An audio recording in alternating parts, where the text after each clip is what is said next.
দেখতে পাচ্ছেন সুন্দরবনের খাঁটি মধু, একেবারে পিওর। এই মধু দিয়ে আমরা আজকে যে গ্রিন টি খাওয়া স্টার্ট করলাম, প্রিমিয়াম গ্রিন টি। গ্রিন টির অনেক উপকারিতা দেখান, কাপের মধ্যে দেখান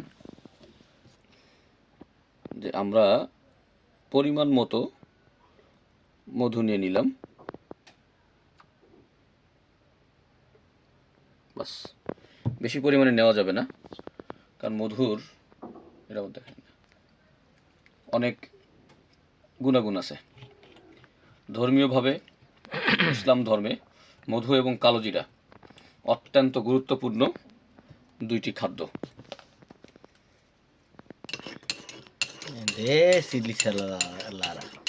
দে লারা চিনি ছাড়া, কোনো চিনি ছাড়াই তৈরি হচ্ছে আমাদের স্বাস্থ্যসম্মত প্রিমিয়াম গ্রিন টি।